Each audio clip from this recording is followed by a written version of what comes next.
Hi, welcome back to physics. Mrs. Benedict here. We are going to start working through some of the week one material. We have two things that we're going to be trying to do this week. The first one is to review the math skills that we are going to need to be successful in physics, and that is what we're going to start with. But from there on, we're also going to do a little lab work. I'm going to have you measuring some different things, actually using what we know in order to do some conversions. Okay? I found yesterday after making my first video that every time I'm in the screen with the smartboard, it zooms in and out on me and it makes it a little bit harder for you guys to see. So I'm gonna try it differently today. Instead of using the smartboard, I'm gonna project my iPad up there. So I'm gonna step off screen so that you can see the screen a little bit better and then give it a shot. So here we go. I am working through the math skills notes. So this is what we would do in normal class in school. I am going to walk through this with them pretty quickly to give them the 5 skills that they're going to need to know in order to be successful in physics. All right, we are going to start up here at skill number 1, be able to use scientific notation. Okay, if you look off to the side right over here, the exponent, if it is positive, you are going to make that number larger. So if it has a positive exponent, you're going to turn it into a bigger number by moving the decimal place to the right. If the exponent is a negative exponent, you're going to make the number smaller by moving it to the left and making it smaller than 1. So for our examples, I'm just going to look through them quickly. 1.4 times 10 to the third, it means move the decimal place 3 spots. We need to do that to the right to make it a bigger number. There's 1, 2, 3, and it would be 1400. Expand 5.2 times 10 to the negative 4. Negative 4 means make the number smaller by moving to the left. So I'm going to go 1, 2, 3, 4. 1, 2, 3, 4. So point 1, 2, 3, 4 spots over. So 0.0052. Then we can go the other way as well. Write that number in scientific notation. You always write it so there is one number, then a decimal, so 6.3, and then you have to count how many spots you moved it in order to go times 10 to get to the right exponent. 1, 2, 3, 4, 5, 6. You got to move it 6 spots, so it's 6.3 times 10 to the 6. Our very last one, 0.0087. We are going to want one number, then the decimal point, so we're going to move it to 8.7. We need to move that decimal 3 spots over, so it's times 10 to the third, but it's a number smaller than 1, so it is to the negative 3. Alright, so that was just a refresher on scientific notation.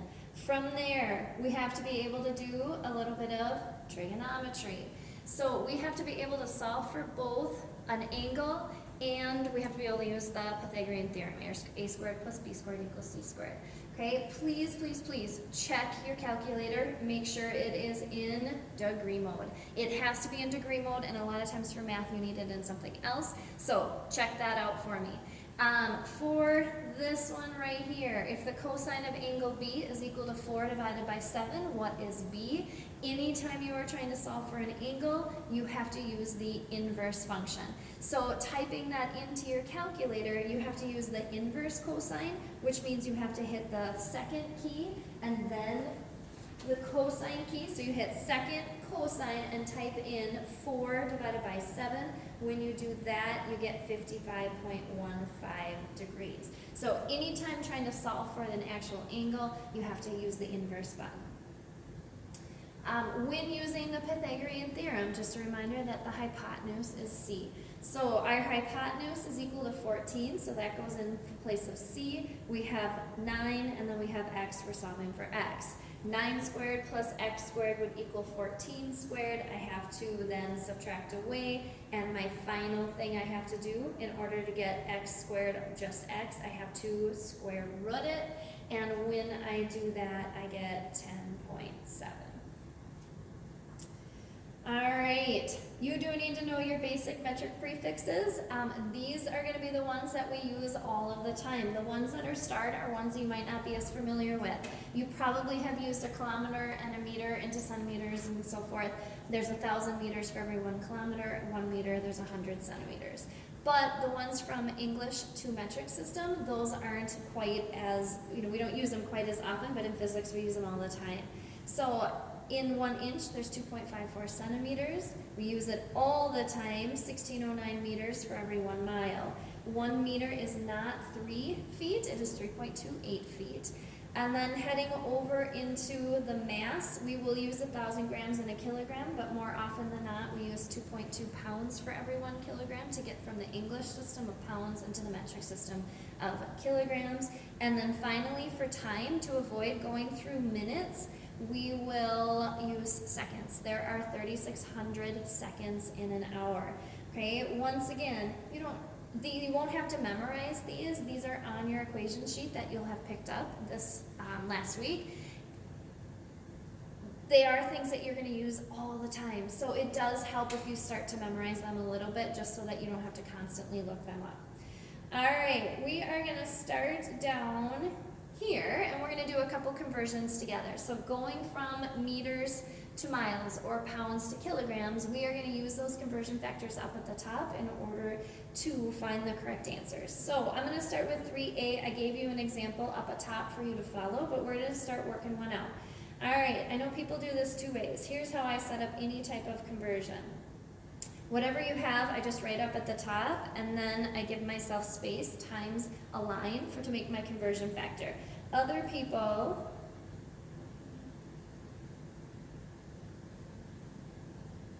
kind of just go like that. Sorry. I'm struggling with this. In which they don't use the times. I just have always done it that way, so I'm going to continue doing that way. All right, so I want to change from kilograms to pounds. In order to do that, I need to figure out which conversion factor I am going to use. Pounds to kilograms is the one up here. There's 2.2 pounds in every kilogram.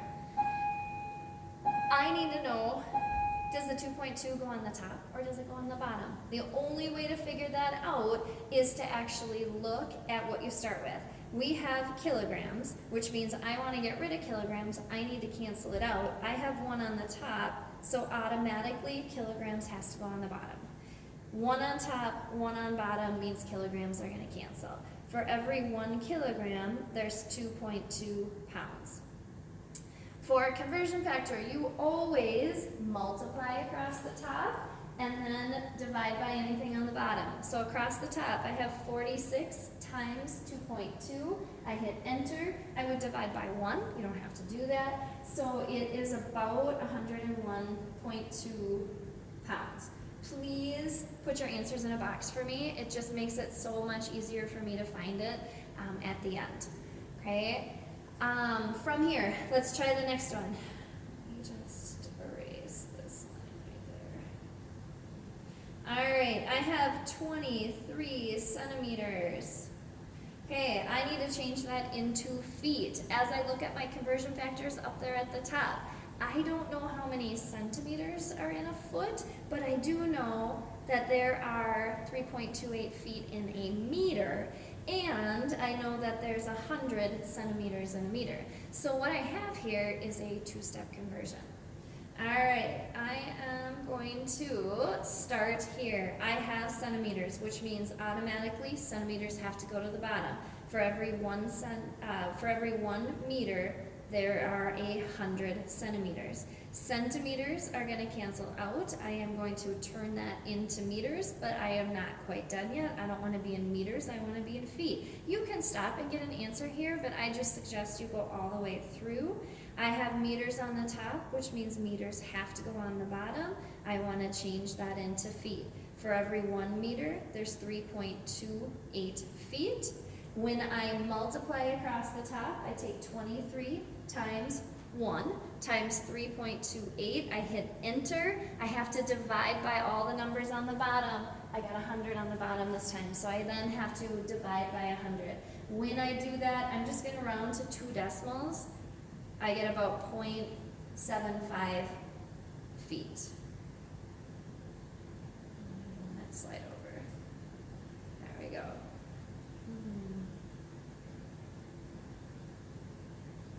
I'm going to box that in so that my answer can be found a little bit easier by my teacher. All right, significant figures, you don't have to worry about it in physics. I make up numbers, they're not terribly significant, so I just always ask that you round to kind of 1 or 2 decimals for that. All right, moving on to the back side of the math skills. On the top, I have two-step conversions. These are going to be the ones that we do all the time, changing from miles per hour into meters per second or vice versa. Miles per hour is how we measure speed in the United States. Meters per second is how we do in the metric system. So this is going to be a two-step conversion. And what I have to be careful about is I need to make sure miles per hour per means to divide. So when I write it, what I'm going to do is I'm going to write it as miles over hours. All right, so here we go. 58 miles per hour. I am going to need 2 conversion factors set up. It doesn't matter which one you do first. I just always start with whatever was on the top. In this case, that is miles. So in order to cancel, miles have to go on the bottom, and I need to change that into meters. For every 1 mile, if I look at my conversion factors either on the front or on my equation sheet, there are 1,609 meters for every mile. Miles are going to now cancel out, and I am left in meters per hour, but I don't want meters per hour, I want meters per second. So my last step is to change hours into seconds. Hours are on the bottom. That means in order to cancel, they have to move to the top. For every 1 hour, there's 3,600 seconds. Okay, hours are going to cancel. I am left with my 2 units of meters over seconds. I multiply across the top. So I take 58 times 1609, I hit enter, then I divide it by any number that's on the bottom, 3,600, and when I do that, I get about 25.9 meters per second. Make sure you put a unit on it and then box in your answer for me. Going the other direction, because we can go either way. If I start with 25.8 meters per second, I'm still going to need 2 conversion factors. It sets up the same, but it kind of rotates them. Because meters are on the top, the meters have to go on the bottom, and I'm going to turn it into miles. 1 mile is 1,609 meters. Meters are going to cancel. Right now I'm in miles per second. I don't want to be in miles per second, I want to convert it to miles per hour. Seconds are on the bottom, which means they automatically have to go to the top in order to cancel. So I'll have 3,600 seconds for every 1 hour. Cancel out the seconds. I am left with miles per hour. You can write it, I just write it MPH, but you can do MI over HR if you prefer. And then I have to do my math. So I gotta take my 25.8, multiply it by the stuff on the top, 3,600, and then divide it by what's on the bottom, which is 1,609. When that happens, my final answer, I got 57.7 miles per hour. Always do a quick check. What you will find out is your miles per hour will always be a little more than double your meters per second. So what we measure in miles per hour is always a little more than double meters per second. So if you look at this, meters per second, that's about 26. If you double that, you get about 52. It started at 58. The miles per hour are always a little more than double. If I take this, double it, I get a little over 50, 57.7, and we go from there. So we just did the same conversion, went the opposite way, and got kind of the same answers. All right, skill number 4, you have to be able to do basic algebra. Solve for the following equations for x. All right, if you look at A, we got to get the x alone, so we got to move everything away. The 4 is added, which means we have to subtract it on both sides. So 16 minus 4 will give me 12. All that's left on the other side is 3x equals 12. I need to then get the x alone. I got to do the opposite, which means I need to divide by 3 on both sides, and you end up with x equals 4. For part B, that one looks tricky. Okay, don't worry about common denominators, don't worry about any of that. all you gotta do is cross multiply in order to solve for x. So you just cross multiply. So I'm gonna take 2x times 30, set it equal to 5 times 6. So 2x times 30 gets me 60x. That is equal to 5 times 6, which is 30. And then all I have left to do is to divide by 60 on both sides to get x alone, which means that x is going to be equal to 0.5. That is a decimal place. 0.5 is my final answer. Box that in for me so we can see it.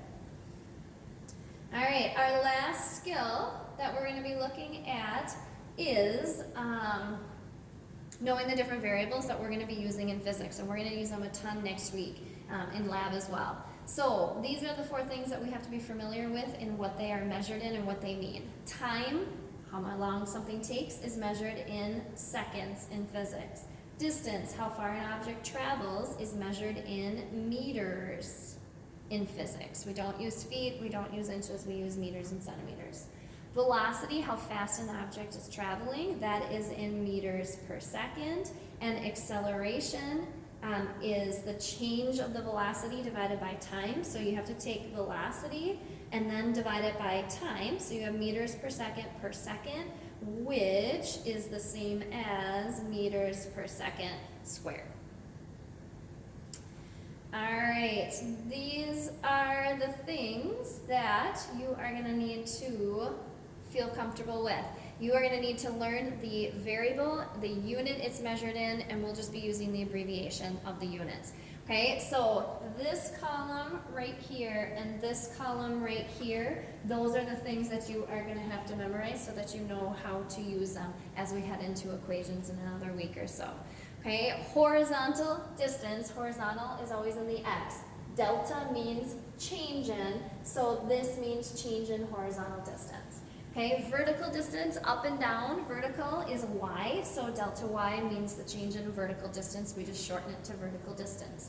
T gets a little triangle in front of it as well. Delta t stands for time. Initial velocity is vi, final velocity is vf, and acceleration is just an a. I am going to put a little practice quiz in Schoology that you can take as many times as you would like to help you get started to remember the different variables. Variable is the letter in the equation. The unit is what goes behind your answer. Those are the 2 things that we're going to have to learn. All right, let's see. And then you will need to know how to answer questions like this. What is the variable for horizontal distance? Without looking at that chart, you're going to have to be able to tell me horizontal distance is delta x. VF, you're going to have to know that that stands for final velocity. You're going to have to know the unit. Initial velocity is meters per second. You're going to have to know the unit of acceleration is meters per second squared.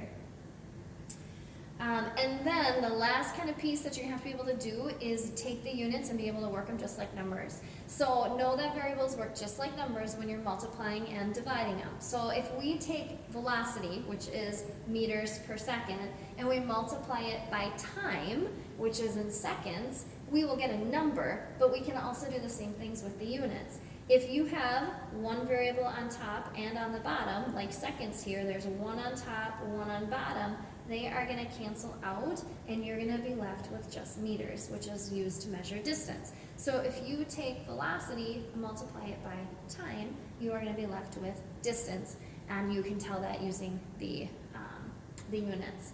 Okay, the last one is kind of the tricky one. If you take velocity and divide it by time, you're solving for acceleration. This right here turns into meters per second squared. The reason that it does that is you have to think of it like a fraction. So that bottom of the fraction is seconds over 1. In order to get it off the bottom, you have to multiply by the reciprocal. So I need to flip it. So instead of seconds over 1, it becomes 1 over seconds. So if I just rewrite this down below, I have meters over seconds times 1 over a second. Multiply across the top, I have meters. Seconds times seconds is seconds squared. So that is how it turns into there. So you have to multiply it by the reciprocal in order to get that to work. Okay, I have now moved to the back of the room. So we just did the math skills notes. There's an assignment that goes with it for you to actually test yourself and see how you're doing with that. There will also be a practice quiz that goes with it to help you get used to the variables and the units of the different variables that we're going to be using for our equations coming up in the next week or so. Okay, the other thing that there is for you to do this week is a conversion lab. Okay, this is going to be done at home. The only thing that you are going to need is some type of a measuring device, and you need it to have both centimeters and inches. So my meter stick, this is equal to 1 meter, which means it has 100 centimeters on it, but on the back side it also has inches. Okay, you need to find one, borrow one, do whatever, but you need something that can measure both centimeters and inches. Station number 1 is a lab station, or any table or desk if you're at home. You are going to just take it, measure one side. Pick any side, lay it against it. You are going to measure the length of it in centimeters. Then you're just going to flip it over and do the same thing, except you're going to measure it in inches as well. Okay, you are going to then divide how many centimeters you get by how many inches you get, and that's going to give you a conversion factor between centimeters and inches. The accepted value is 2.54. I have that on your lab for you. You're going to then use the percent error equation in order to calculate how close you got to the actual number. You'll probably get pretty close. Make sure you show your work along the way. Station number 2, you're going to set up a horizontal jump. So all you're going to do is find where you're starting, make a starting place. You're going to jump horizontally, and then you're going to measure how far you jump. Okay, you are going to use that number in meters, and then you're just going to convert it to inches. So we're doing some measurement, but we're also doing some conversions at the same time. Station 3 is your weight. Step on a scale, find out your weight in pounds. If you don't want to do that, or you don't want to share it, make up a number. I don't care what your weight is. So you're going to have your weight in pounds. You're then going to use your conversion factors to convert it to both kilograms and grams. Station 4 is going to be velocity. You're going to set up a track someplace, outside, inside, make some chalk lines, whatever, measure out 5 meters, that will be your distance. You're then going to time yourself, either walking or running, doesn't matter which one, and you're going to get how many seconds it takes you to travel the 5 meters. To calculate velocity, you take distance divided by time. So you take the 5 meters divided by whatever time you get. That will give it your velocity in meters per second. I'm going to have you do a conversion to miles per hour. And then at the end, I have 2 last conversions for you to do that are 3 steps, so they're a little bit trickier. And then that will get turned in and submitted via Schoology. Thank you so much for listening. I know I'm sorry it's kind of long with the lectures and stuff like that, but if you can try to watch the video before I touch base with you on your Zoom meetings this week, it would be wonderful. Can't wait to see you in actual person, or via Zoom, I guess is more like it, but thank you so much.